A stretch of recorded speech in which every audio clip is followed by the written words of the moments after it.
ଆପଣ କେବେ ଭୋର 4ଟା ବେଳେ ଉଠି ପ୍ରକୃତିର ସୌନ୍ଦର୍ଯ୍ୟକୁ ଦେଖିଛନ୍ତି ବା ଉପଭୋଗ କରିଛନ୍ତି? କେବେ ନା କେବେ ତ ସକାଳର ଶାନ୍ତ ଓ ସ୍ଥିର ସମୟରେ ସୂର୍ଯ୍ୟର ପ୍ରଥମ କିରଣ ଆକାଶରେ ଲୁଚକାଳି ଖେଳିବାର ଦେଖିଥିବେ। ପୁଣି ଗ୍ରୀଷ୍ମ ଋତୁରେ ଶୀତଳ ପବନ ବହିଲା ବେଳେ ଆପଣ ଆନନ୍ଦ ଅନୁଭବ କରିଥିବେ।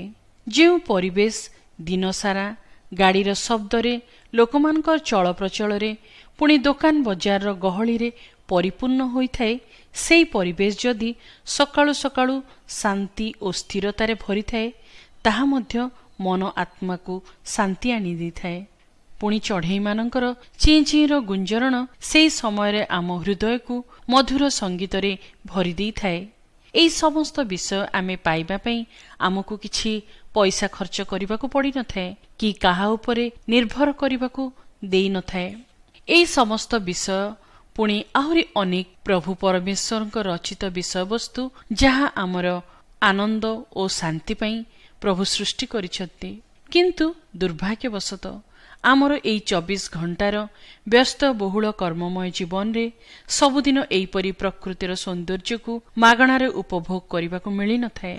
ଆପଣ ଭାବୁଥିବେ, ସକାଳୁ ଉଠି ନିଜର ରୋଷେଇ କାର୍ଯ୍ୟ, ପୁଣି ପିଲାମାନଙ୍କୁ ସ୍କୁଲ ପାଇଁ ରେଡି କରି, ପୁଣି ନିଜେ ନିଜର ନିତ୍ୟକର୍ମ ସାରି ରେଡି ହୋଇ ଅଫିସ କ୍ୟାବ୍ ଧରିବା ପାଇଁ ବ୍ୟସ୍ତ। ସେ ପରିସ୍ଥିତିରେ ଆପଣ ପ୍ରକୃତିର ସୌନ୍ଦର୍ଯ୍ୟତାକୁ, ପୁଣି ଶାନ୍ତି ବିଷୟରେ କ'ଣ ଚିନ୍ତା କରିବେ? ତଥାପି ଚେଷ୍ଟା ତ କରିବା।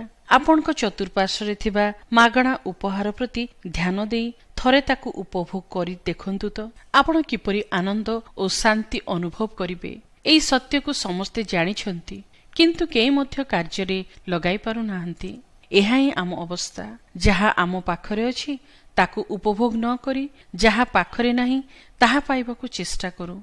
ଏଣୁ ଈଶ୍ୱର ତାଙ୍କ ବାକ୍ୟ ବାଇବଲରେ ଏହି କଥା କହନ୍ତି, ସେ ପଶୁଗଣ ନିମନ୍ତେ ତୃଣ ଓ ମନୁଷ୍ୟର ସେବା ନିମନ୍ତେ ଶାକ ଅଙ୍କୁରିତ କରନ୍ତି।